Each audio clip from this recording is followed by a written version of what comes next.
Kamu pernah ngerasain kayak gini nggak? Tugas numpuk tapi malah rebahan. Atau nggak bisa tidur gara-gara mikirin hal sepele.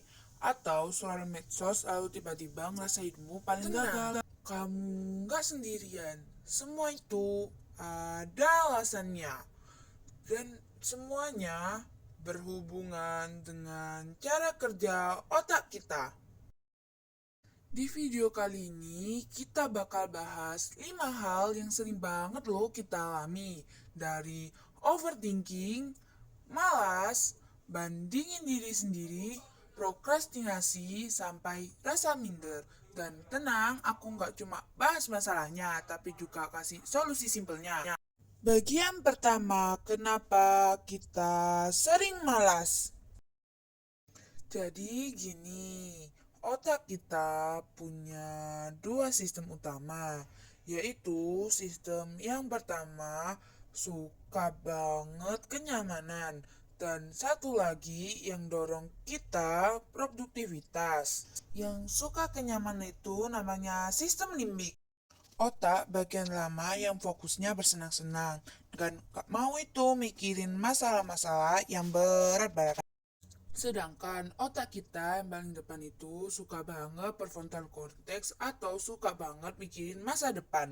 Masalahnya sistem limbik sering lebih dominan. Makanya kita lebih milih rebahan daripada ngerjain tugas. Solusi simpelnya berikut ini. Habit sticking menggabungkan kebiasaan baru dengan kebiasaan lama yang sudah mapan. Contoh, setelah minum kopi pagi, langsung membaca buku 5 menit.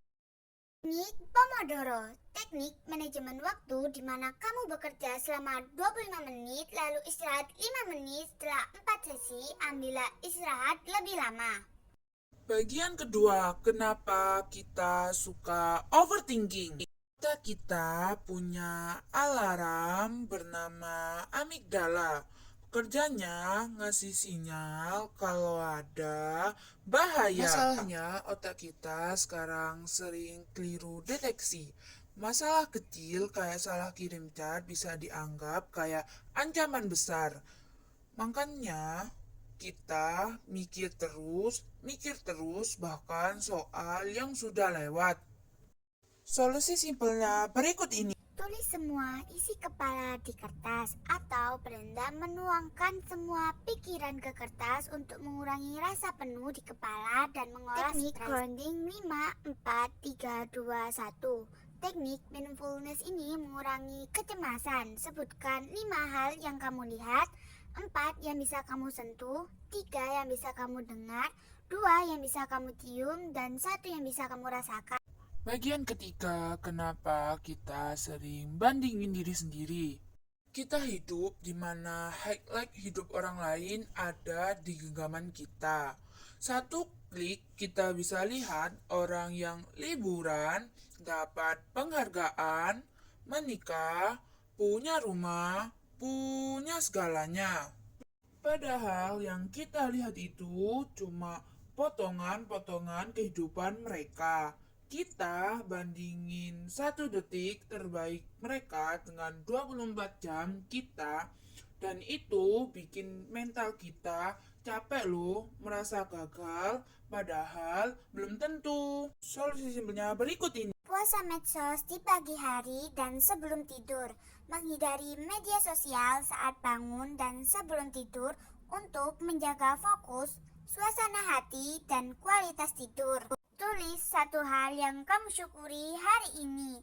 Latihan sederhana untuk menemukan rasa syukur dan memperbaiki suasana hati. Ingatlah, kita semua punya waktu dan jalur masing-masing. Rasa minder sering muncul karena membandingkan diri dengan orang lain. Padahal hidup bukan kompetisi. Setiap orang punya jam masing-masing. Mungkin ada yang cepat sukses, ada yang pelan tapi pasti. Yang penting terus bergerak di jalurmu sendiri.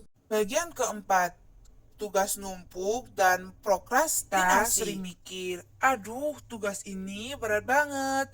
Dan akhirnya nunda, besoknya lagi. Otak kita nggak suka rasa tidak nyaman. Jadi ketika lihat tugas numpuk, dia cari pengalihan seperti nonton YouTube, scroll TikTok, scroll IG. Padahal makin ditunda, makin banyak tugas yang lain. Solusi simpelnya berikut Pakai ini. 2 menit rule. Kalau ada tugas yang bisa diselesaikan dalam waktu kurang dari 2 menit, langsung lakukan. Misalnya membalas pesan, menyimpan pakaian, atau mencuci piring. Ini membantu membiasakan kita untuk tidak menunda-nunda. Pecah tugas menjadi kecil, memecahkan tugas besar jadi beberapa bagian kecil agar lebih mudah dikerjakan dan tidak membuat kewalahan. Self-reward, memberi diri sendiri penghargaan setelah menyelesaikan tugas untuk menjaga motivasi dan semangat. Bagian kelima, kenapa kita nggak percaya diri? Kita sering banget ngerasa nggak cukup pintar, nggak cukup menarik, nggak cukup layak. Padahal itu sering datang dari suara batin negatif, suara dari masa lalu, kritik orang lain, atau berpengalaman gagal. Dan itu bikin kita semua gak berani tampil loh. Solusi simpelnya berikut Catat semua pencapaian kecil kamu. Setiap progres layak dirayakan. Catat semua pencapaian. Sekecil apapun, ini bisa menjadi pengingat bahwa kamu terus bergerak maju. Saat kamu merasa stuck, kamu bisa lihat lagi daftar ini dan merasa lebih semangat. Coba ubah dialog batin kamu. Perhatikan cara kamu bicara ke diri sendiri. Kalau penuh kritik, ubahlah jadi dukungan. Ganti aku payah jadi aku sedang belajar. Dialog batin positif bisa membangun kepercayaan diri dan kesehatan mental. Mulai tampil di ruang aman. Kalau ingin mulai percaya diri, cobalah tampil dan bicara di ruang yang aman. Misalnya di depan teman dekat atau komunitas suportif. Ini adalah latihan kecil yang bisa membuka langkah maju menuju keberanian yang lebih besar. bagian keenam, kenapa otak suka hal negatif? Pernah gak sih dapat 5 pujian dan 1 kritik? Tapi yang kamu ingat cuma kritiknya aja. Itu karena otak punya negativity bias. Dari zaman dulu, manusia perlu waspada terhadap bahaya. Jadi, hal negatif lebih mudah ditangkap. Masalahnya, sekarang otak kita tetap pakai sistem. Solusi simpelnya berikut ini. Teknik gratitude journaling. Luangkan waktu tiap malam untuk menulis 3 hal yang kamu syukuri. Ini bisa memperbaiki suasana hati, membuat tidur lebih nyenyak, dan memperkuat rasa optimis. Kurangi paparan berita negatif. Terlalu banyak berita buruk bisa membuat kita mudah cemas dan kehilangan harapan. Batasi konsumsi berita dan pilih sumber informasi yang seimbang serta sehat secara emosional. Gunakan afirmasi. Ulangi kalimat positif setiap hari seperti aku cukup, aku kuat, atau aku berkembang setiap hari.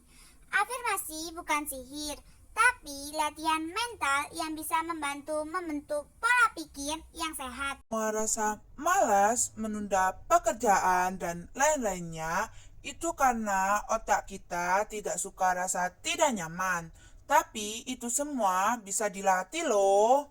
Kalau kamu relate sama salah satu bagian tadi, tulis di kolom komentar ya. Aku pengen tahu mana yang paling sering kamu alami. Jangan lupa untuk like, komen, dan share ya. Bye-bye.